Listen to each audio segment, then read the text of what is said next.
Assalamualaikum warahmatullahi wabarakatuh. Anak-anak yang berbahagia, video kali ini Ustadz akan berikan materi dari tema 1, subtema 1, pembelajaran 1 dan 2, muatan bahasa Indonesia dan IPA. Baik, kita lanjutkan. Di subtema 1 ini masih menyampaikan organ gerak hewan.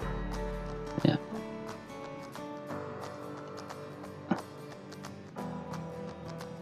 Kemudian selanjutnya, muatan bahasa Indonesia, menentukan kalimat utama dan kalimat pengembang. Jadi kalimat utama itu apa? Ada nggak yang tahu? Kalimat utama itu nanti akan kita bahas sama-sama ya. Dalam setiap paragraf itu ada yang namanya ide pokok, atau bisa dikatakan kalimat utama atau pokok pikiran.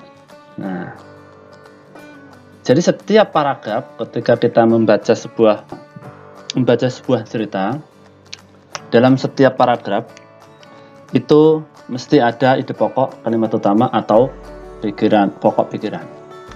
Kemudian di dalam paragraf juga ada yang namanya kalimat pengembang. Apa itu kalimat pengembang? Mari kita lanjutkan. Berikutnya adalah kalimat utama adalah kalimat atau gagasan yang dijadikan sebagai dasar untuk mengembangkan kalimat menjadi sebuah paragraf. Jadi ini intinya, sebuah kalimat yang menjadi inti untuk dikembangkan menjadi sebuah paragraf. Ini hanya satu kalimat ya, hanya satu kalimat biasanya. Kemudian kalimat pengembang adalah kalimat penjelas dari kalimat utama dalam sebuah paragraf. Dan ini biasanya kalimat pengembang ini terdapat lebih dari satu kalimat di dalam sebuah paragraf. Bisa 3, bisa 4, bahkan bisa lebih banyak lagi. Berikutnya adalah jenis-jenis paragraf. Yang pertama, deduktif.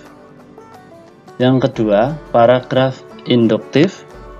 Yang ketiga, paragraf campuran. Dan yang keempat, paragraf ineratif. Deduktif atau paragraf deduktif adalah paragraf yang ide pokok atau kalimat utamanya terletak di awal paragraf. Contohnya seperti ini. Alex berkunjung ke rumah kakek. Kakek memiliki beberapa hewan ternak seperti kambing, sapi, angsa, kelinci. Kambing dan sapi bergerak dengan berjalan. Angsa bergerak dengan berjalan, namun kadang juga terbang. Kemudian yang menjadi kalimat utama yaitu Alex berkunjung ke rumah kakek. Ini yang diwarnai merah seperti ini. Ini adalah kalimat utamanya. Kemudian kalimat yang setelahnya itu disebut kalimat pengembang. Nah, ini ada berapa kalimat? Ada 2 ya. Ada 2 kalimat. Ini disebut kalimat pengembang. Berikutnya, kalimat atau paragraf induktif, yaitu paragraf yang diawali dengan kalimat yang berisi penjelasan-penjelasan, kemudian diakhiri dengan kalimat utama. Atau paragraf induktif adalah paragraf yang kalimat utamanya ada di akhir kalimat. Nah, jadi di terakhir kalimatnya, di terakhir paragraf. Contohnya seperti ini. Selain binatang-binatang tersebut juga ada ayam yang jumlahnya cukup banyak. Ayam-ayam itu menghasilkan daging dan telur. Karena itu kakek dikenal sebagai peternak yang memiliki banyak binatang. Berikutnya adalah paragraf campuran, paragraf yang dimulai dengan mengemukakan kalimat utama dan diakhiri pula dengan kalimat utama, ya. Atau paragraf campuran itu adalah paragraf yang kalimat utamanya ada di awal paragraf dan di akhir paragraf. Contohnya seperti ini. Bunga melati cukup diminati banyak orang. Selain bunganya cantik, bunga melati juga sangat harum. Bahkan bunga berwarna putih ini dijadikan sebagai simbol kesucian. Keharuman bunga ini sangat cocok untuk ditanam di dekat rumah dan cocok sebagai tanaman hias. Oleh karena itu, bunga ini menjadi salah satu bunga favorit bagi pecinta tanaman dan bunga. Ini ada dua. Ya, bunga melati cukup diminati banyak orang, dan yang terakhir itu bunga ini menjadi salah satu bunga favorit bagi pecinta tanaman dan bunga. Ini. Jadi ada dua kalimat utama, yaitu di awal paragraf dan di akhir paragraf. Dan yang terakhir, paragraf ineratif, yaitu paragraf yang kalimat utamanya ada di tengah paragraf. Contohnya seperti ini. Manusia lahir ke dunia membutuhkan orang lain. Mereka juga makan membutuhkan orang lain. Bahkan mati pun masih membutuhkan orang lain. Hal ini menunjukkan bahwa manusia adalah makhluk sosial. Kita tidak bisa hidup sendiri karena kita sangat membutuhkan orang lain untuk memenuhi kebutuhan hidup di dunia ini. Dan paragraf utamanya ada yang berwarna merah ini, yaitu hal ini menunjukkan bahwa manusia adalah makhluk sosial. Kalimat sebelum ini dan sesudah kalimat ini disebut kalimat pengembang, mengembangkan. Itu ya. Kemudian berikutnya menulis. Organ gerak terdiri atas dua macam. Siapa yang tahu? Ayo. Ya, bagus. Organ gerak pasif dan organ gerak aktif. Ini organ gerak baik manusia maupun binatang itu ada dua, yaitu pasif dan aktif. Yang pasif itu apa? Tulang. Nah, tapi kalau yang aktif, organ gerak aktif itu yaitu ototnya, itu disebut aktif. Ya. Berikutnya adalah organ gerak banyak sekali fungsinya. Ini fungsi organ gerak ya. Nah, organ gerak itu berfungsi untuk apa saja? Ayo. Ya, banyak sekali ya. Misalnya berjalan, berlari, memanjat, memegang, berenang, ya, menggenggam, menoleh. Kalau hewan ada yang terbang, ya, ada yang berenang di dalam air. Itu kalau ikan. Nah, jadi fungsi organ gerak itu banyak sekali, yaitu gerakan-gerakan untuk kegiatan sehari-hari. Berikutnya, masih ayo menulis.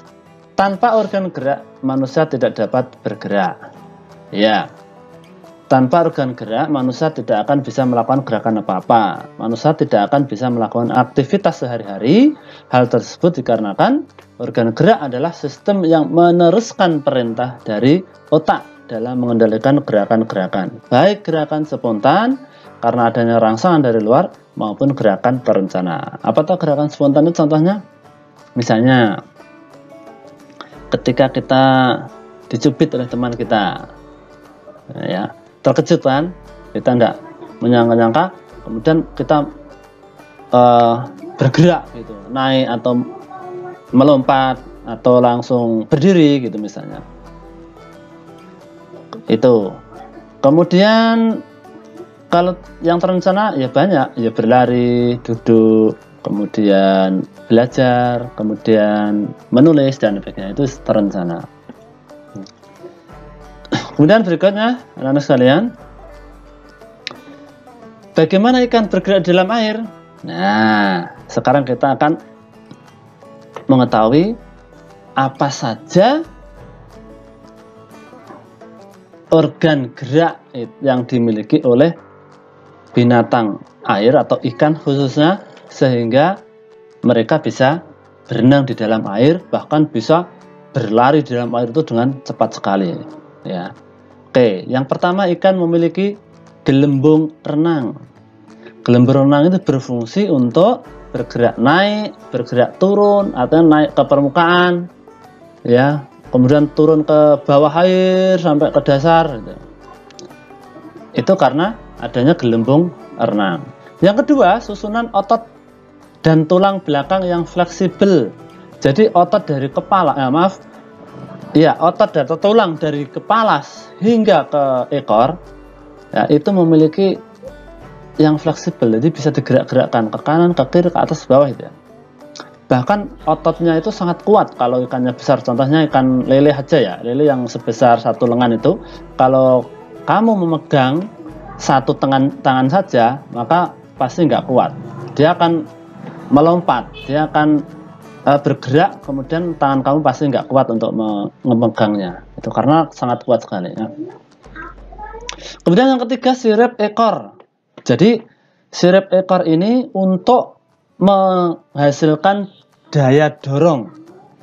Daya dorong kemana? Ke depan. Kalau mendorong itu mesti ke depan ya. Oh iya, ada yang ke belakang ya. Dorong ke belakang, jatuh ke sungai misalnya. Ya, ini ekor ini. Sirip ekor. Tapi juga untuk membelak-belok ya. Berbelak-belok itu fungsi dari ekor itu ya, sirip ekor. Yang terakhir, organ gerak ikan dalam air itu adalah sirip samping dan sirip tengah. Nah, sirip samping itu untuk melaju dengan cepat, sirip tengah itu juga untuk melaju dan juga untuk membelok, juga untuk naik turun begitu. Naik turun permukaan maksudnya. Itu ya. Jadi ikan memiliki 4 alat gerak untuk bergerak di dalam air. 1, gelembung renang. 2, susunan otot dan tulang belakang yang fleksibel. 3, sirip ekor. Kemudian yang keempat, sirip samping dan sirip tengah. Saya kira itu anak-anak sekalian. Terima kasih atas perhatiannya. Semoga bermanfaat. Assalamualaikum warahmatullahi wabarakatuh.